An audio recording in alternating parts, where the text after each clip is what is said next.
अपने अपने घर की शांति के लिए, अपने परिवार की शांति के लिए, अपने नगर की शांति के लिए, अपने देश की शांति के लिए भगवान से प्रार्थना करते हैं कि हे ईश्वर, आप हमेशा हरदम अपनी माया, अपना प्रकाश हम पर बनाए रखें। बोले वृंदावन बिहारी लाल की जय।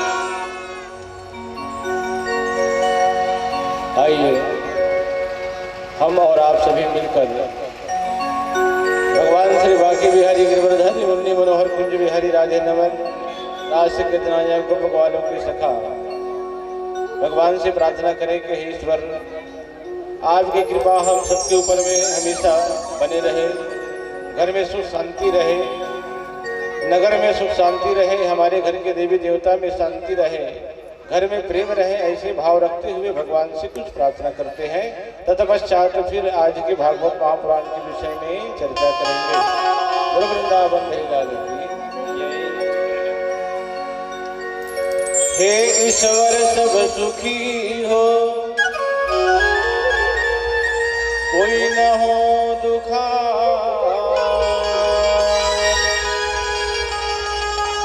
सब हो निरोग भगवन, धन धान के भंडार, सब भद्र भाव देखे, सत्य मार्ग के पथिक हो, दुखिया न कोई होवे, सृष्टि में प्राणदान।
भागवत भगवान की जय। आज है भागवत जी का प्रथम दिवस। तो आज की कथा में चलते हैं, लेकिन आप लोगों को कहा गया था कि जब किसी भी दिन कथा का प्रारंभ हो तो उसके पहले जो कथा आप लोगों ने सुनी है उसे बताना। तो क्या क्या कथा सुनी थी आप लोगों ने? परीक्षित जी महाराज, माता,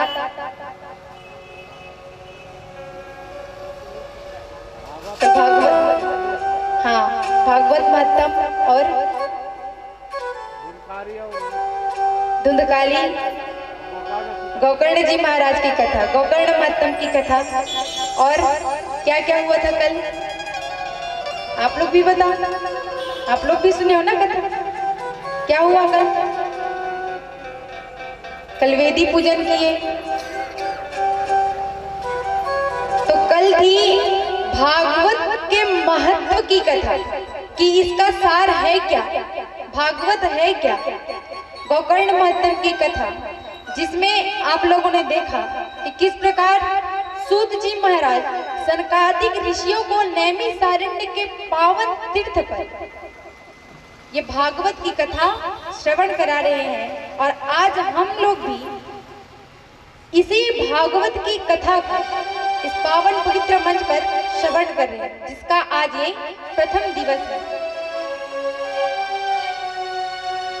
आज है सुखदेव जी महाराज की जन्म की कथा, और आएगी महाभारत की कथा, और परीक्षित जी महाराज की कथा, उनके जन्म की कथा, और वराह अवतार में किस प्रकार भगवान इस पावन पवित्र धरती पर अपना एक रूप लेकर आए थे, उनकी कथा है। तो आइए आज की कथा में जाने से पहले सभी से निवेदन कि वो अपने अपने मुख में श्री भगवान नारायण का नाम ले और अपने मन वाणी को अपने माधुर्य भाव लाए और वाणी को शुद्ध बनाए। बोले वृंदावन बिहारी लाल की जय। आइए, हो श्री राधा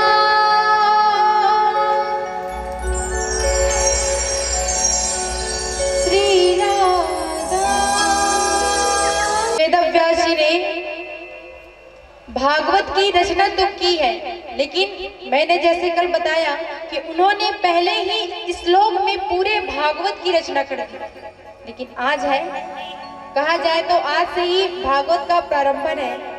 तो कहते हैं क्या? जन्मादस्त यतो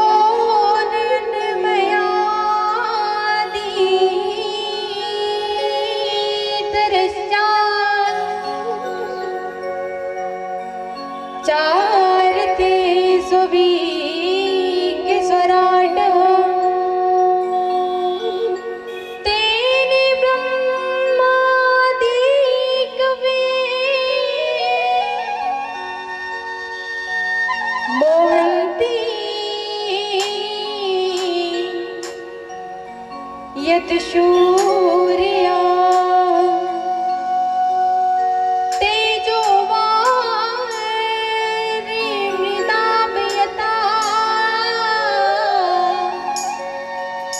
विनयो यत्र त्रिशर्गोऽस्मिन् धामना स्वेन सदा निरस्तकुहकम् सत्यं परं धीमहि।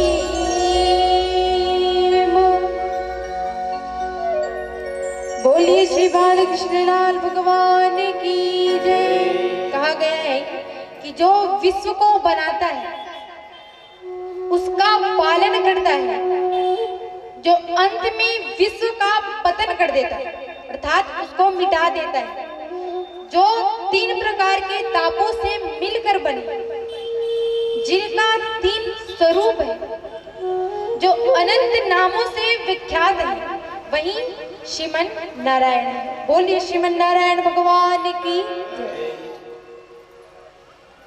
तो श्री सूत जी महाराज नैमिषारण्य के पावन तीर्थ पर विराजमान श्री शनकादिक ऋषियों को श्रवण कराते हैं क्या कि जैसे कि आप लोगों ने कल थोड़ी सी कथा सुनी थी किसकी, सुखदेव मुनि महाराज की कथा की वो जन्म लेते ही कहाँ चले जाते हैं, सीधे वन की ओर।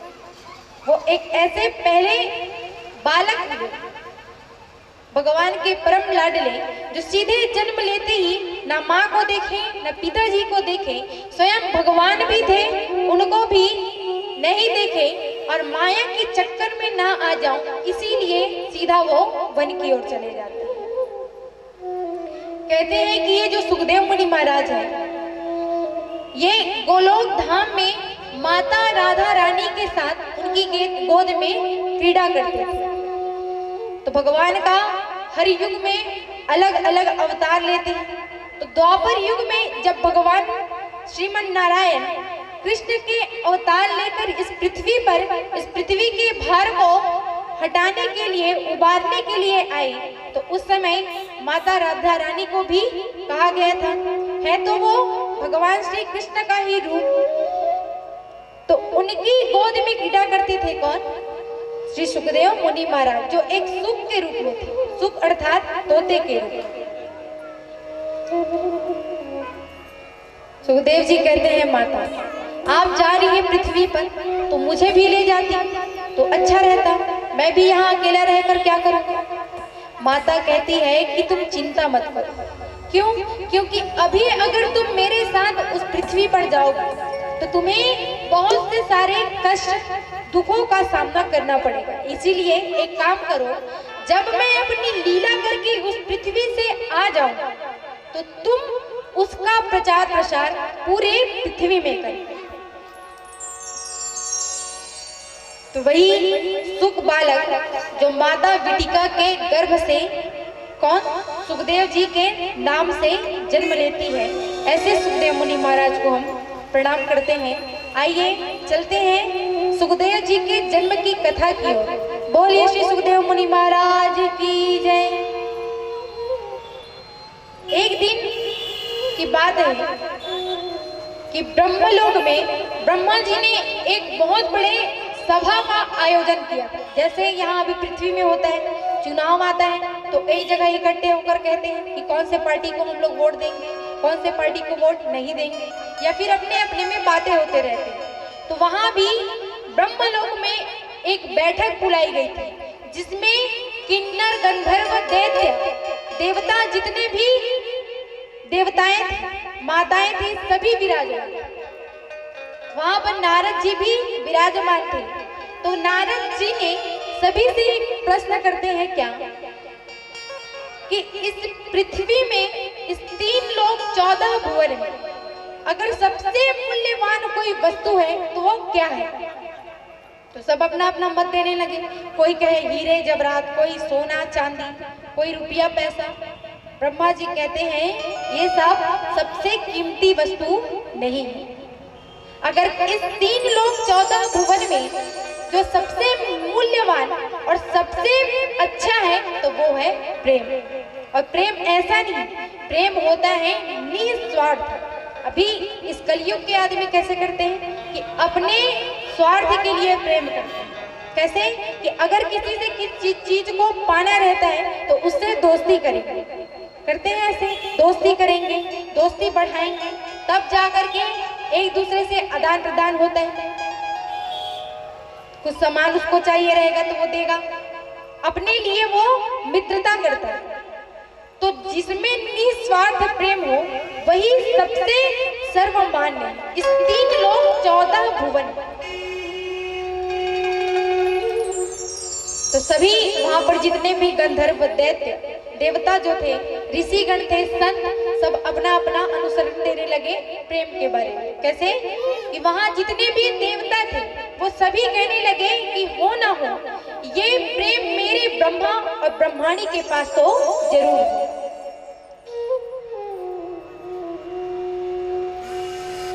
तो वहां जो संत बैठे थे वो कहते हैं नहीं, ये प्रेम ना तो ब्रह्मा और ब्रह्माणी के पास नहीं हो सकते। क्यों? क्योंकि ब्रह्मा जी को तो वो ठहरे सृष्टि के रचनाकार, उसको सृष्टि के रचना करने से ही फुर्सत नहीं है, तो उसके बीच में प्रेम कहाँ? सब अपना अपना अनुसरण देने लगे। तो इधर नारद जी भी क्या कहते हैं कि हो ना हो ये प्रेम मेरे भगवान श्रीमन नारायण और माता लक्ष्मी के पास तो जरूर होंगे। बोलिए लक्ष्मी नारायण भगवान की जय।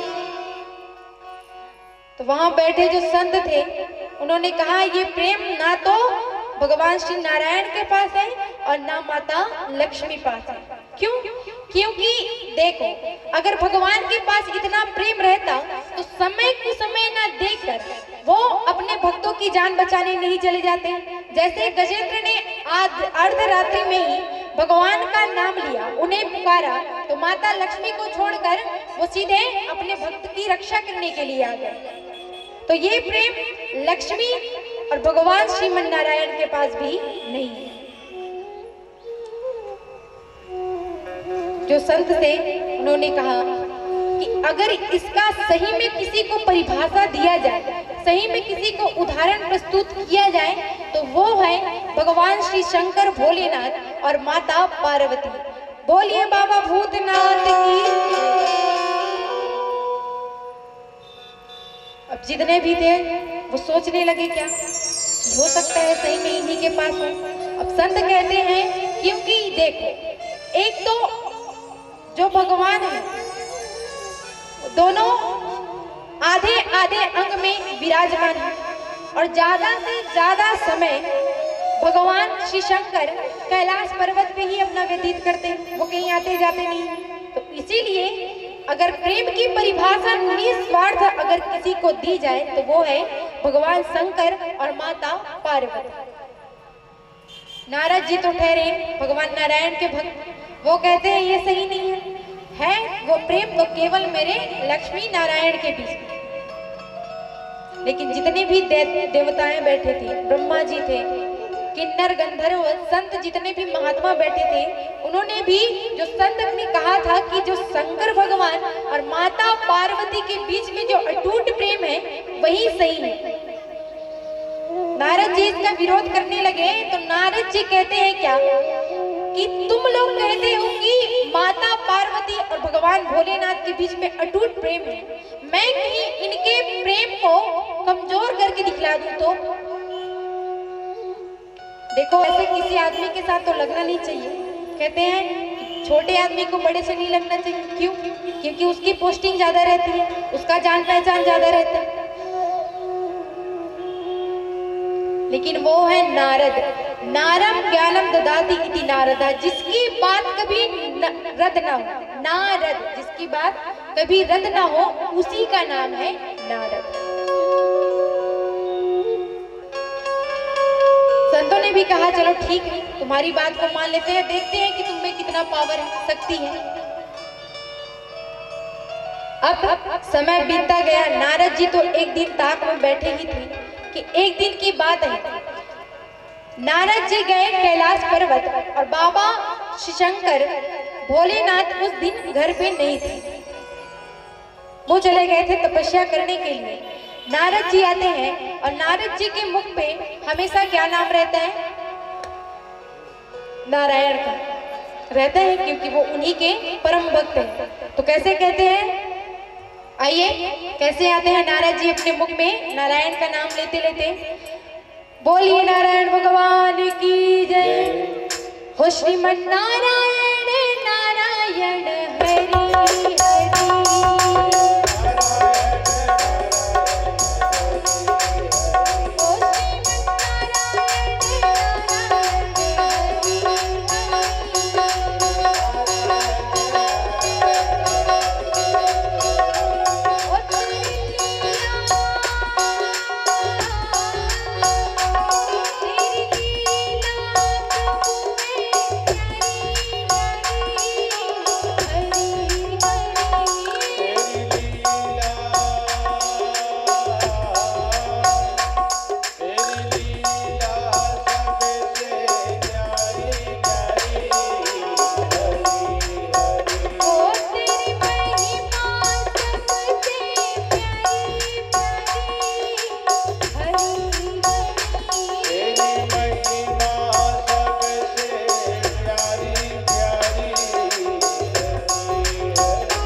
नारायण का नाम। नारायण नारायण नारायण करते करते करते नारद जी आ गए कहाँ? कैलाश पर्वत पर। और आते ही तो आए, कोई सदस्य आते हैं अतिथि, तो उनका स्वागत करना हमारा परम धर्म रहता है। आए, माता को प्रणाम किए, माता ने उन्हें सुंदर से आसन पर विराजमान किए और फिर उन्हें जलपान देने लगे। जब दिए तो उनके बाद उनसे पूछा गया कि ऐसी क्या बात है, क्या काम है जो आप ऐसे यहाँ आपका आना हुआ? क्योंकि नारद ऐसे हैं क्या कि जो कोई व्यक्ति हंस रहे हो तो उसको रुलाने की पावर भी नारद के ऊपर रहता है, और जो रो रहे हो उसको हंसाने की शक्ति भी नारद के पास होती है। बिगड़े काम को भी वो बना देते हैं और जो बने काम रहते हैं उसको भी बिगाड़ देते हैं। जैसे यहाँ पर माता पार्वती और भगवान शंकर दोनों अच्छे प्रेम से रहे, और यहाँ लूण मिर्च डालने आए हैं कौन? नारद जी। जैसे होते हैं, कई के घर होते हैं कि क्या सास और बहू में एक दिन झगड़ा हो जाए तो बीच वाला व्यक्ति क्या करता है कि वो बहू की तरफ भी बोलेगा और सास की तरफ, दोनों में झगड़ा लड़वा के ही रहता है, होता है ऐसे। तो वही नारद जी, लेकिन उनका कार्य कैसा, जैसे यहाँ हमारी पृथ्वी पर क्या होता है कि दूसरे को देखकर खुद को हंसी आती है, लेकिन नहीं, वो केवल करते हैं तो धर्म कार्य के। अगर वो बुरा भी करेंगे, अगर उनका कार्य करना बुरा रहेगा तो अच्छे कर्म के लिए और अच्छे ही कर्म के लिए वो अच्छे कार्य करते हैं। यहाँ नहीं कि दो के बीच में झगड़ा लड़वा दिए और वो वहां से निकल जाए। तो यहाँ नारद जी पहुंचे कैलाश पर्वत पर। माता ने पूछा कि कैसे आए हो नारद जी, आपके आने का कोई उत्तर तो होगा। नारद जी कहते हैं, माता एक बात बताओ, भगवान भोलेनाथ कहाँ हैं? वो दिखाई नहीं दे रहे। माता कहती है, वो तो अभी बाहर गए। नारद जी ने कहा, अरे अगर वो बाहर गए हैं तो आज तो मेरा काम नहीं हो सकता, वो रुका रह जाएगा। माता कहती है, ऐसी कौन सी बात, तो मुझे बता दो, वो आएंगे तो मैं उन्हें बता दूंगी। नारद जी कहते हैं, नहीं मैया। क्यों? क्योंकि ये एक गोपनीय बात है और इसे केवल भगवान शंकर के अलावा और किसी के साथ मैं बांट नहीं सकता। देखो उसके बोलने का तरीका, कि बात को घुमाकर बोले कि ये एक गोपनीय बात है जिसे किसी को बताया नहीं जा सकता, ताकि वो पूछे, जानकारी ले कि वो है क्या चीज। माता ने कहा, अरे अगर ऐसी बात है तो तुम एक काम करो, अगर इतनी गोपनीय है तो मुझे बता दो। क्यों? क्योंकि मेरे स्वामी इतने अच्छे हैं, वो मुझसे इतना प्रेम करते हैं कि जिस दिन हर दिन वो तपस्या में बैठते हैं और तपस्या में उनको जिस भी भगवान का दर्शन होता है, नारायण के जिस भी रूप का दर्शन होता है, वो आकर तुरंत मुझे बता देते हैं। अरे कहा जाता है क्या कि गुरु मंत्र किसी को बताना नहीं चाहिए, यहाँ तक कि अपनी खुद की पत्नी को भी। लेकिन मेरे स्वामी मुझसे इतना प्रेम करते हैं कि वो गुरु मंत्र भी मुझे बताए। अरे तुम मुझे बता दो, वो जब आ जाएंगे तो मैं उनको बता दूंगा। नारद जी कहते हैं, अच्छा ठीक है, तो एक बात बताइए माता, आपको भगवान श्री शंकर ने किसी अमर कथा के बारे में बताया है? माता कहती है, नहीं, उन्होंने तो मुझे ऐसा कुछ भी बात नहीं बताया। तो नारद जी कहते हैं, फिर तो आपसे हो गया प्रेम। आप तो बोल रही थी कि बहुत प्रेम है, बहुत प्रेम है। अगर प्रेम रहता तो उस अमर कथा के बारे में भी बताते। अब तो यहाँ चले गए वो क्या, मिर्च डाल के। अमर कथा क्या है? नारद जी थे, नारद जी बताए तो नहीं, जब बाबा आएंगे तो उन्हीं से पूछ लेना। नारद जी कहते हैं, माता आप एक काम करना, मैं यहाँ से जा रहा हूँ, लेकिन भगवान शिव शंकर भोलेनाथ बाबा भूतनाथ आए तो उनसे कहना मत कि नारद आया था। माता ने कहा ठीक है। इधर नारद चले गए और माँ जो है पार्वती, अब जैसे यहाँ पर होता क्या है कि पहले जमाने में ऐसा होता था कि अगर माताएं या कोई महल की रानियां रूठ जाएं तो उनके लिए एक भवन का निर्माण किया गया था जिसका नाम था कोप भवन। तो माता चली गई कहाँ? कोप भवन। जब गुस्सा हो, नाराज हो तभी वो जाते थे। अगर चले जाए तो वहां के परिवार वाले को, उनके पति को समझ आ जाता था कि देवी आज मुझसे रुष्ट है, आज मुझसे गुस्सा है। माता तो थी कोप भवन में। भगवान शंकर आए अपने तपस्या से, आए तो माता को चिल्लाने लगे कि पार्वती तुम हो कहाँ? पार्वती देवी कहाँ हो तुम? माता सुनाई नहीं, देखे कहीं नहीं दिखे। तो जाकर कोप भवन में देखे, कोप भवन में माता बैठी हुई थी। वहां गए बाबा भूतनाथ, उनसे पूछा गया कि आज आप इतनी रुष्ट क्यों हो? माता ने कहा मेरी रुष्ट होने की बात तो आप बाद में पूछना, पहले ये बताइए कि ये अमर कथा है क्या? क्या है ये अमर कथा? भगवान शंकर कहते हैं अरे इसको कौन बता दिया इसके बारे में?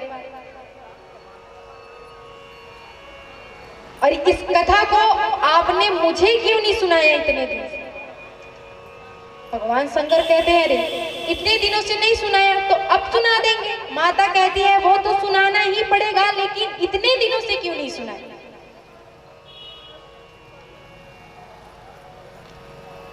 भगवान श्री शंकर माता पार्वती से कहते हैं देवी हम इस कथा को आपको सुना तो देते, लेकिन आप भगवान की लीला पर संदेह करते हैं। एक बार की बात है, जब त्रेता युग में भगवान श्रीमन नारायण राम का रूप लेकर के आए थे, तो हुआ क्या कि जब रावण माता सीता का हरण करके उनको ले जाते हैं, तो भगवान श्री शंकर पेड़ पौधों से पूछते हैं कैसे क्या कि हे खग हे मृग हे मधुकर श्रेणी तुम देखत सीता मृग नैनी। हे जीव हे लता पताओ, यहाँ जितने भी जीव जंतु हो, मैं आप लोगों से निवेदन करता हूँ, क्या आपने मेरी सीता को देखा है? अगर देखा है तो कृपया करके मुझे बता दीजिए। उस जन्म में माता पार्वती का सती के रूप में जन्म हुआ था। किसके यहाँ? दक्ष प्रजापति के।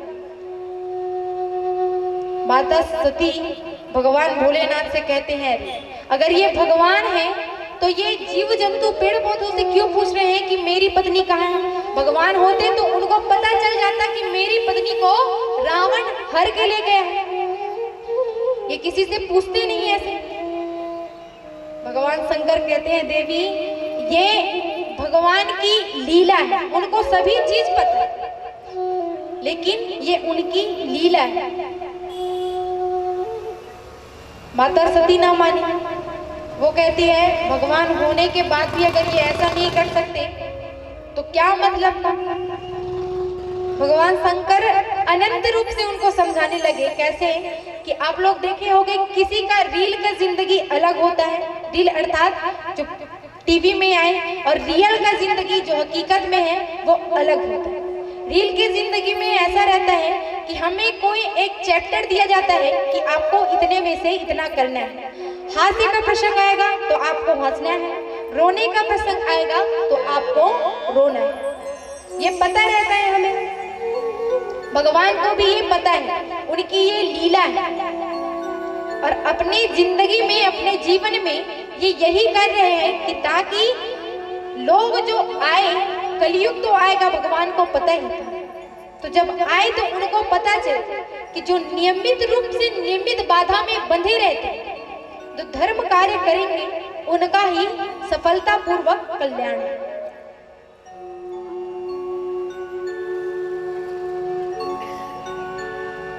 इतने कहने पर भी माता सती भगवान शंकर की बात को नहीं मानती। माता सती क्या करती है कि वो चली जाती है वन में माता सीता का रूप धारण करके। बोलिए सीता मैया की जय। सीता माता का रूप धारण करके भगवान श्री राम के सामने में आ जाती है और कहती है स्वामी देखिए हमारी तरफ, मैं रावण के चंगुल से छूटकर आपके पास पुनः वापस आ गई। भगवान शंकर ने देखा, अरे ये क्या हो रहा है। अब जैसे ही माता सती को सीता के रूप में देखा, उन्होंने कहा, मैया आप अकेले ही इस वन में विचरण कर रही हैं, बाबा कहाँ हैं?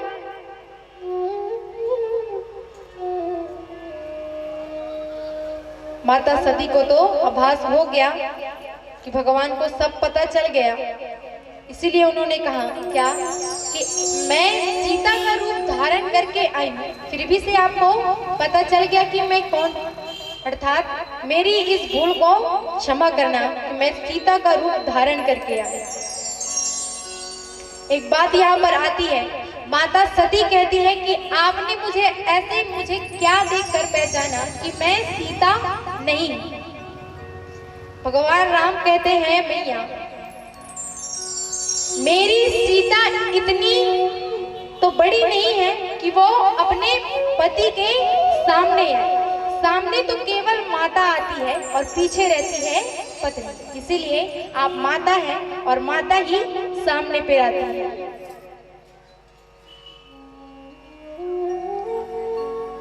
प्लास्टिक सर्जरी करवा लेने से किसी के गुण में कोई परिवर्तन नहीं आ जाता। आजकल तो ये रूटीन हो गया है कि लोग प्लास्टिक सर्जरी करवा के अपने रूप को तो अच्छा निखरवा लेते हैं, बना लेते हैं, लेकिन अंदर की जो मैल है, जो दुर्गुण है, उसे साफ नहीं कर पाते। होता है ऐसे, कई लोग ऐसे रहते हैं जो अपनी सुंदरता पर ही बहुत घमंड करते हैं कि मेरे जैसे सुंदर यहाँ कोई है नहीं। घमंड उसकी क्या करना, घमंड करो भगवान की भक्ति की, और घमंड भी नहीं, कार्य करो, कर्म करो तो उसका फल निश्चित है। माता सती को समझ आ गया और वो भगवान शंकर के पास पुनः चले गए। भगवान शंकर ने कहा, देवी क्या तुम आ गई भगवान की परीक्षा लेकर? माता सती ने कहा, नहीं देवी, मैं तो उन्हें केवल प्रणाम करने गई थी। भगवान ने कहा, अगर मेरे जैसे ही प्रणाम करना था तो यहीं से कर लेना था, वहां जाने की क्या जरूरत थी।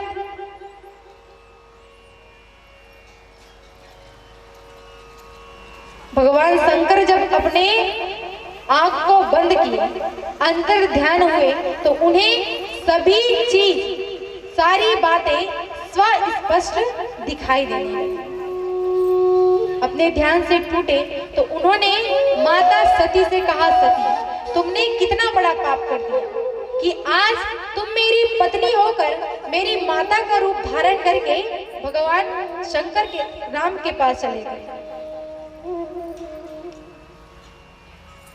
तुम मेरी पत्नी से माता के रूप में परिवर्तित हो गई। बाबा क्या किए कि उस दिन से माता से रुष्ट तो हो गए और यहाँ पर वो 87,000 की अखंड तपस्या में लीन हो गए। बोलिए श्री शंकर भगवान की जय। 87,000 की अनंत तपस्या में इधर लीन हो गए।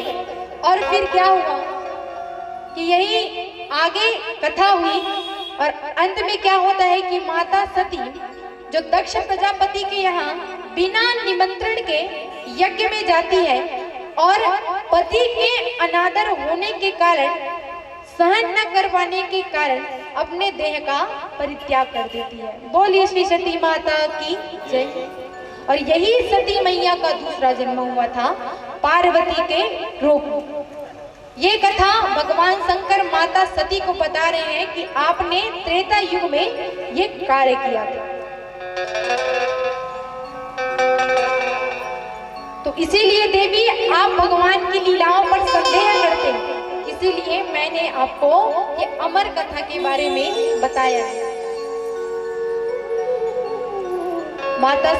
माता पार्वती कहती है कि हे देव, मुझसे इतनी बड़ी भूल हुई थी, इसके लिए मैं आपसे क्षमा मांगती हूँ। उस समय संदेह था, डाउट था कि भगवान ऐसा क्यों नहीं, लेकिन अभी भगवान की लीलाओं को जानने के लिए मेरी जिज्ञासा है, इसीलिए कृपया करके मुझे उस अमर कथा के बारे में जरूर श्रवण करें। भगवान ने देखा कि इनका रुझान तो भगवान की लीलाओं की ओर अत्यधिक है, इसीलिए भगवान श्री शंकर बाबा भूतनाथ कहते हैं, ठीक है देवी, मैं तुम्हें इस कथा को श्रवण तो कराऊंगा, लेकिन इसके कुछ नियम हैं, कुछ कानून हैं। जैसे हर किसी चीज का एक नियम रहता है कि इसको इतने समय तक करना है, ऐसे ऐसे कार्य करना है ताकि इसमें कोई विघ्न ना आए।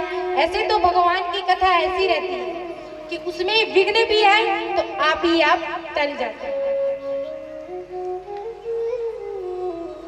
अगर मन से मानो तो हर चीज मिलता है, मन न लगाओ तो किया हुआ कार्य भी असफल रहता है। भगवान शंकर माता पार्वती से कहती है, देवी आप एक काम करो, चलो कहीं। वो दोनों माता पार्वती और भगवान शंकर कैलाश पर्वत के सबसे ऊंची शिखा पर चले गए और वहां जाकर कल्पत्रु वृक्ष के नीचे दोनों बैठ गए। बोलिए श्री शंकर भगवान की जय। भगवान शंकर कल्पत्रु वृक्ष के नीचे, माता उस वृक्ष के नीचे बैठे हैं। और अब भगवान श्री शंकर कहते हैं कि चलिए अब करते हैं कथा का प्रारंभ, उनका आरंभ। लेकिन देवी इससे पहले एक बात कि तुम हर समय जब भी मैं कथा कहूँ तुम उसमें हामी बढ़ते रहना। कैसे हामी? कि जब मैं कहूँ कि ये ऐसा हुआ तो आप कहना स्वामी जी स्वामी, ताकि ये मुझे पता चलना चाहिए कि तुम्हें भी निद्रा नहीं आई।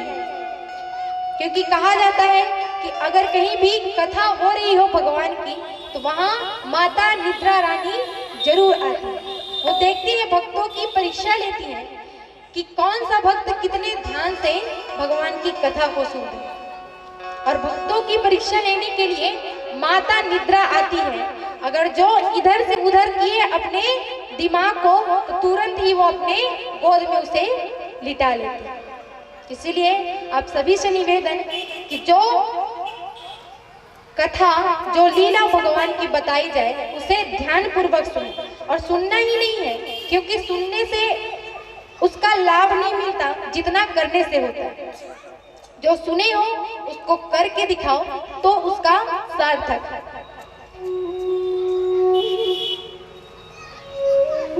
भगवान शंकर माता पार्वती से कहे और उन्होंने 3 तालियां बजाई।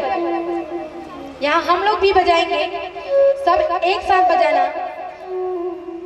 1 2 3। पहली ताली बजाई। कैसे बजाई पहली ताली? एक बार। कैसे बजाई? एक बार भगवान शंकर ने पहली ताली बजाई कि क्या हुआ कि वहां के जितने भी पशु पक्षी थे वहां कैलाश पर्वत से उड़ के कहीं दूसरे निर्जन स्थान में चले गए। क्योंकि ये एक अमर कथा है। अमर कथा नाम से ही पता चल रहा है कि इस कथा को जो भी सुनेगा वो अमर हो जाएगा।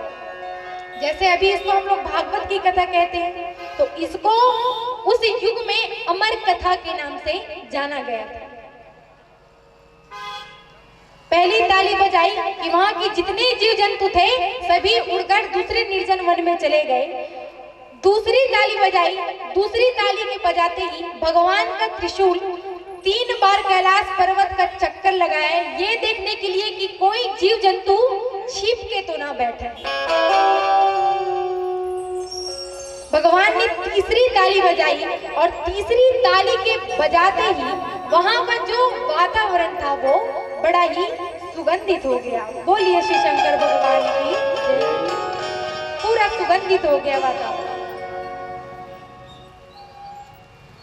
अब होता क्या है कि कथा आरंभ होती है, लेकिन आइए हम जिस कथा को यहाँ श्रवण करेंगे, किस प्रकार आज सुखदेव मुनि महाराज का जन्म होता है, इस कथा में जाएंगे उससे पहले छोटा सा ब्रेक, उसके पश्चात आगे की कथा प्रारंभ करेंगे। बोलिए श्री वृंदावन बिहारी लाल की जय, श्री भागवत भगवान की जय। हर हर महादेव। वृक्ष के नीचे बैठे तो क्या होता है कि वहां जो जितने जीव जंतु थे सभी तो निकल गए, लेकिन वहां एक अंडा पड़ा हुआ जिसमें अभी जान नहीं थी। अब वो माता थी जो उसकी अंडे को देने वाली मैया थी। मैया जीव जंतु में आई तो उड़कर निकल गई, लेकिन अपना अंडा लेके कहाँ गई? उसको ऐसे ही छोड़कर, उसको निर्जल छोड़कर चली गई।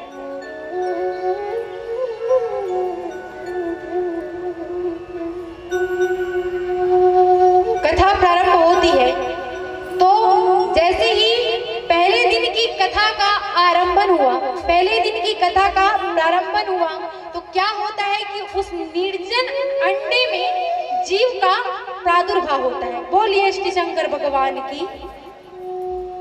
निर्जन से अंडे में जीव का प्रादुर्भाव हो गया। जो ऐसे ही पड़ा था उसके जीने मरने की कोई आकांक्षा नहीं थी। लगातार ऐसे ही पहले दिन की कथा, दूसरे दिन की कथा, तीसरे दिन की कथा, चौथे, पांचवें और अंतिम में छठे दिन की कथा। सातवें दिन की कथा में जैसे ही भगवान शंकर बता रहे हैं भगवान की लीला कौन सी, कि उद्धव और कृष्ण के संवाद की कथा। आप लोग भी इस कथा को श्रवण करेंगे कि किस प्रकार जब भगवान इस धरा धरती को छोड़कर जाने वाले थे, उद्धव जी महाराज को पता चलता है तो उन्हें आत्मज्ञान की प्राप्ति भगवान करा। तो जब यही कथा भगवान शंकर अपने मुख से माता पार्वती को श्रवण करा रहे थे तो उसी समय माता को आ गई क्या? निद्रा, नींद। उसी समय आ गया माता को नींद। अब वो जो ऊपर अंडा पड़ा था उसमें 7 दिनों के बीच में उसमें जीव का प्रादुर्भाव हो गया। रोज वो भी उस कथा को श्रवण करने लगा। और क्या होता है कि जैसे ही उसको पता चला, वो देख रहा था कि माता कथा सुन रही है, भगवान भोलेनाथ उसको कथा सुना रहे हैं। माता तो सो गई, लेकिन अब करे क्या? अगर वो हूँ स्वामी बोलते तब तक वो कथा चलती रहती। तो उस तोते ने क्या समझा कि अगर मैं ऐसा बोलूं तो भगवान शंकर, भगवान श्रीमन नारायण के अनंत लीलाओं की कथा का अंत करेंगे, उसको अंतिम क्षण तक ले जाएंगे, नहीं तो यहीं के यहीं स्थगित कर देंगे। इसीलिए आप लोग ध्यान देना, जिस किसी के घर भी तोता रहे तो जो भी बात हम लोग बार बार बोले तो वो उसको रिपीट करता है, वो भी दोहराने लगता है कि इसने ऐसा कहा, होता है ऐसा। तो वो तोता भी ऊपर से बैठ के देख रहा था कि माता पार्वती क्या क्या बोल रही है। माता पार्वती को तो निद्रा आ गया, इधर वो तोता बोल रहा है कि हूँ स्वामी, हूँ स्वामी, हूँ स्वामी। भगवान शंकर को भी पता नहीं कि कौन है, वो तो अपने कथा कहने में, भगवान की लीला बताने में व्यस्त है। अब जैसे ही कथा का अंत हुआ, उनका समाप्त हुआ, जितनी भी कथा बतानी थी, वैसे तो भगवान की कथा अनंत है, लेकिन जितना बताया गया उसके हिसाब से जब कथा का रुकाव हुआ, अंत हुआ, तो श्री शंकर भगवान ने बांके बिहारी लाल की जयकार लगाई, कहा बोलिए बांके बिहारी लाल की। जैसे ही जयकार लगाई तो माता जो सोई थी धड़ाम से उठी, अरे क्या हुआ? भगवान शंकर की भी आंखें खुली, माता की भी आंखें खुली। वो तपस्या में लीन होकर कथा को बता रहे हैं और ये निद्रा में बैठी हुई। माता पार्वती कहती हैं, हाँ तो स्वामी आप क्या कह रहे थे? क्या कह रहे थे कि उद्धव जी को भगवान अपना, उनको आत्मज्ञान की प्राप्ति करवा रहे थे। भगवान शंकर कहते हैं, अरे पूरे कथा खत्म हो गए और तुम अभी इस बात पे अटकी हुई हो। माता पार्वती कहती है, अरे स्वामी मैं क्या बताऊं, मुझे बीच ही कथा में निद्रा आ गई, नींद आ गई, इसलिए मैं सो गई थी। यही जो कृष्ण और उद्धव का संवाद था, इतना ही मैंने कथा श्रवण किया। तो इसके बाद के आगे की कथा कृपया करके हमें बताने की कृपा करें। भगवान शंकर ने कहा, अरे मैं उस कथा को तुम्हें बता तो दूं, लेकिन जब तुम सोई थी तो हुंकारू कौन भर रहा था? कौन बोल रहा था कि हाँ स्वामी जी स्वामी? अब आजू बाजू देखे, नीचे देखे, जब ऊपर ध्यान गई तो कल्पत्रु वृक्ष के ऊपर एक सूक बैठा, सूक अर्थात तोता बैठा। अब भगवान का तो भगवान शंकर त्रिलोकीनाथ, उनका कोई ठिकाना नहीं। पकड़े अपना त्रिशूल और उस तोते के पीछे पीछे दौड़ने लगे। दौड़ते दौड़ते दौड़ते अब वो सूक बालक देखा क्या कि भगवान शंकर मुझे मारने के लिए दौड़े, क्योंकि वो एक अमर कथा थी। भगवान शंकर ने सोचा कि अगर इस अमर कथा को सुनकर ये कोई दुराचारी करने लगा तो फिर तो हो गई भगवान की अमर कथा का प्रारंभ। अपना त्रिशूल लिया और दौड़ते दौड़ते सूक आगे और पीछे पीछे है बाबा भोलेनाथ। बोलिए श्री बाबा भोलेनाथ की जय हो। अपना विकराल रूप धारण किए, त्रिजटा फैलाए, त्रिशूल लिए हाथ में। किसके पीछे दौड़ रहे हैं? सूक के पीछे। अब एक बात बताइए, दैत्यों से कोई कष्ट रहे तो हम कहाँ जाते हैं?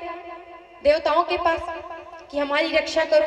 लेकिन जब देवताओं के पास ही हम लोगों को कष्ट हो तो किसके पास जाएं? तब जाना चाहिए ब्राह्मण देवता के, क्योंकि कहा गया है कि भगवान नारायण का मुख ब्राह्मण को माना गया। और ऐसा वैसा ब्राह्मण नहीं जो गलती कर रहा है, ब्राह्मण जो भगवान की हमेशा सेवा कर रहा है। कहते हैं ना कि पति परमेश्वर, लेकिन पति वैसा काम करे तभी वो परमेश्वर कहलाए। कहने बस से नहीं हो जाता कि वो पति परमेश्वर है ऐसा। तो ब्राह्मण का भी कार्य है कि वो भगवान की सेवा करने के लिए ही इस पृथ्वी पे जन्म लिया। ऐसे तो सभी का कार्य है कि भगवान की सेवा करें, न इसमें जाति देखे न धर्म, केवल भक्ति ही सार्थक। क्योंकि जो व्यक्ति जो जिस भी जाति से वो जैसा कर्म करेगा उसके हिसाब से ही उसको फल की प्राप्ति होगी। तब कहा जाता है अगर देवताओं से ही कोई दिक्कत हो, कष्ट हो, तब जाना चाहिए ब्राह्मण देवता के पास। जब हम लोग कैलाश पर्वत से नीचे पृथ्वी पर आते हैं तो सबसे पहले पड़ता है बद्रिका धाम। बद्रिका धाम पड़ता है और वही बद्रिका धाम पर श्री वेदव्यास जिन्होंने इस भागवत की रचना की, उन्हीं का साम्यप्रास नामक वन में, बद्रिका आश्रम में उसका मकान था, साम्यप्रास नामक। और वहां उनकी पत्नी माता विट्टिका देवी और वेदव्यास जी दोनों निवास करते थे, अर्थात रहते थे। इधर ये दोनों बात ही कर रहे थे। माता कहती है कि क्या बताऊं स्वामी, अब बुढ़ापा भी आ गए, हमारी कोई संतान नहीं। एक कोई संतान आ जाता तो बड़ा अच्छा रहता, मन को बड़ी खुशी मिलती। इधर दोनों बात ही कर रहे थे कि माता विटिका को उलाहना आ गया। उलाहना मतलब जमहासी, जैसे कोई सोए नहीं रहते, जगे हुए रहते हैं तो उनको आ जाता है उलाहना। तो उतने में ही जब माता को उलाहना आया तो वो जो सूग बालक के पीछे भगवान शंकर जी पड़े हुए थे, वो कैलाश पर्वत से उतरकर सीधे बद्रिका धाम पे साम्यप्रास नामक स्थान में बैठी माता विटिका के मुख से ही आकर उनके गर्भ में निवास कर गई। बोलिए श्री नारायण भगवान की जय। मुख से होकर सीधे कहा उनके गर्भ में।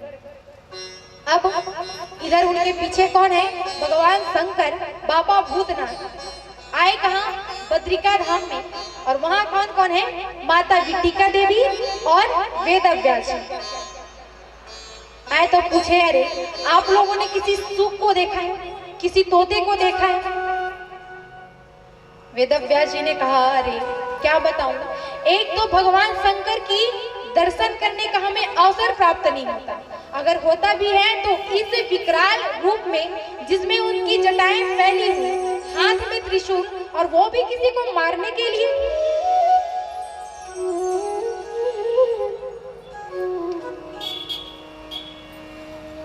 वेदव्यास जी कहते हैं क्या हुआ भगवान, आप उस सुख के पीछे क्यों पड़े हो? शंकर जी ने कहा पहले तो तुम बताओ कि वो है कौन। वेदव्यास जी कहते हैं कि उलाहना होने के कारण मेरी पत्नी के मुखाग्नि से उसके गर्भ में चला गया। वेदव्यास जी ने कहा मैंने तो सुना है कि आप सभी की रक्षा करते हैं, आप हमेशा भक्तों की रक्षा के लिए अग्रसर रहते हो, आप अपने भक्तों की हमेशा रक्षा करते हो, लेकिन आज मैं ऐसा क्या देख रहा हूँ कि आप उस छोटे से जीव को मारने के लिए पीछे पीछे दौड़ रहे हो। भगवान शंकर कहते हैं अरे मैं तुम्हें क्या बताऊं, उन्होंने गलती से मेरी, चुपके से मेरी अमर कथा को सुन लिया। अगर इसका कोई वो दुरुपयोग करे तो वो इस पूरी पृथ्वी के लिए घातक साबित हो, इसीलिए मैं उसे छोड़ूंगा नहीं। वेदव्यास जी कहते हैं भगवान, लोग कहते हैं आपको भोला भंडारी, आज सच्ची में मैंने आपको देख लिया भोला भंडारी के रूप में। कैसे कि आप ही कह रहे हो कि उन्होंने अमर कथा सुन ली, तो आप अगर अमर कथा सुनी है तो मार कैसे सकते हो? सही बात है, उसने तो अमर कथा सुन ली थी, अब कोई उसे मार दे, अगर आप उसे मार देंगे तो अमर कथा की कही हुई बात झूठी हो जाएगी, या फिर ये जो आप करेंगे वो सच हो जाएगा कि आप किसी भक्त को मारेंगे। भगवान शंकर कहते हैं ठीक है, हम उसे मारेंगे नहीं, लेकिन उसे अपने पास बंदी बनाकर रखेंगे। वेदव्यास जी कहते हैं कि अहो भाग्य उस बालक के, जिनके दर्शन के लिए व्यक्ति क्या से क्या कर्म नहीं करते, उस बालक का इतना बड़ा कर्म जो आपके चंगुल में फंस के रहे, बंद के रहे। भगवान एक बात कहूं तो वो कोई छोटा मोटा बालक तो है नहीं,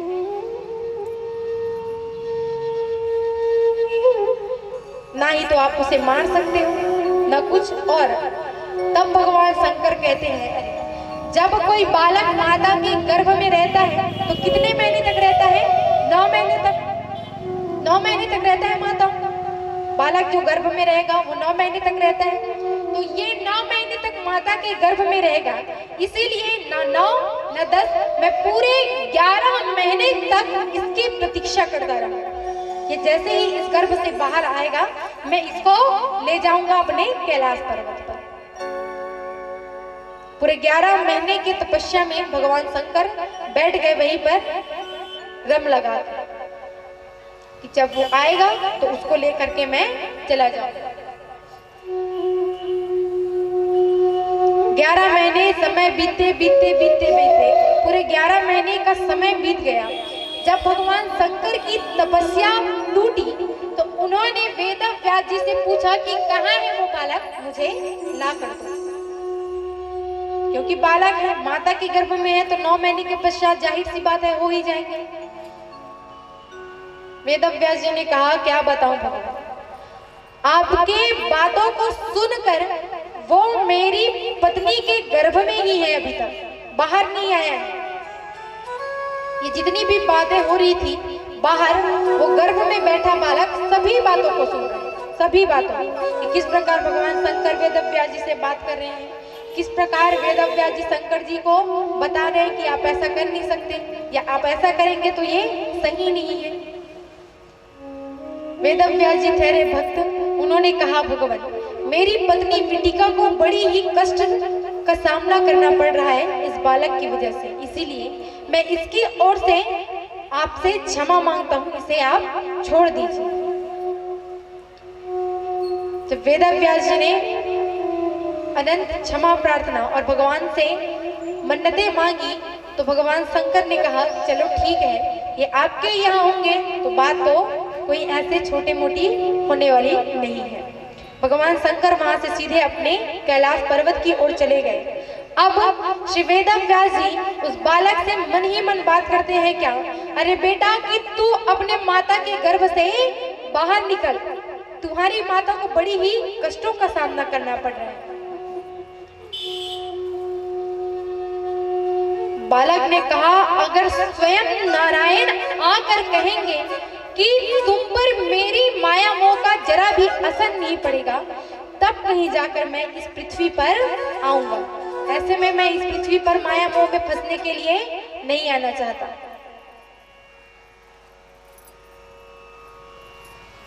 वेदव्यास जी थे नारायण के परम भक्त। तो इन दोनों की बातें ऊपर में विराजमान भगवान श्रीमन नारायण पूरी इस लीलाओं का दर्शन कर रहे हैं। वो स्वयं भगवान नारायण इस पृथ्वी पर आए और उन्होंने मन के द्वारा वो गर्भ में बालक जो जीव है उससे मन से बात किए कि तुम चिंता मत करो, मैं तुम पे माया का एक भी असर नहीं पड़ने दूंगा,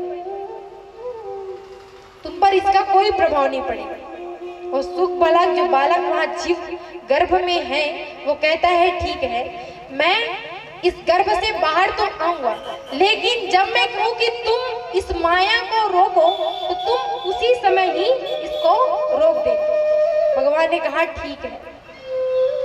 अब वो बालक माता के गर्भ से आने के लिए अपना जगह बनाने लगा और कहते हैं कि एक क्षण के जितने भी 100वें हिस्से हैं उसमें का जितना भी समय है मैं माया मोह को उतने समय के लिए रोक दूंगा।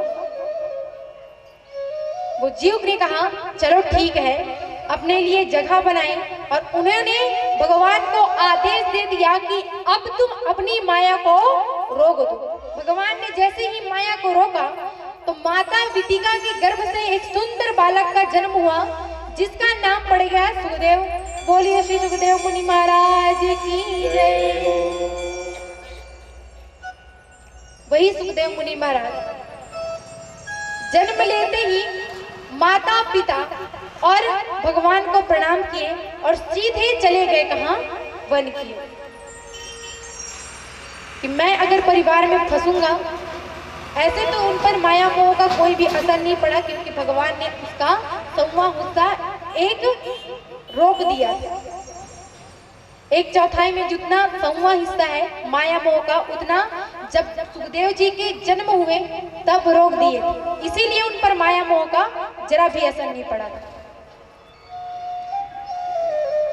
वन की ओर चले गए, इधर भगवान भी अपने लोक में चले गए। अब पिताजी हैं, माता है, तो माता पिता को अपने बालक की चिंता रहती है। इधर वेदव्यास जी जो सुखदेव जी वन की ओर जा रहे हैं उनके पीछे पीछे पीछे पीछे जाते हैं। अरे पुत्र रुक जाओ, अरे मेरे बालक रुक जाओ, इतने दिन से हम लोग एक बालक का चाह में थे, एक संतान की चाह में थे और तुम भी जा रहे हो वन की ओर, अरे रुक जाओ। लेकिन सुने तब वन की ओर जाते जाते देखा तो क्या कि वहां के जितने भी पेड़ पौधे थे, पत्ते थे, टहनियां थी, हर रूप में उन्होंने श्री सुखदेव मुनि महाराज के दर्शन किए। हर पत्ते में, हर फूल में, हर टहनियों में, उस वन के जितने भी पौधे थे उन सभी में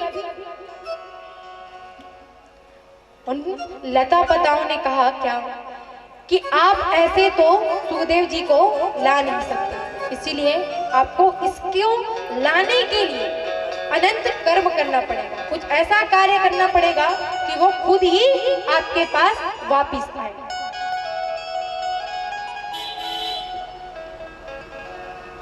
तो इस प्रकार ये थी श्री सुखदेव मुनि महाराज के जन्म की कथा, जिसमें कहा जाता है कि भगवान हमेशा अपने भक्त की रक्षा करने के लिए अनंत रूपों में, अनंत कारणों से पृथ्वी का उद्धार करने के लिए अपना अवतार लेकर आते हैं।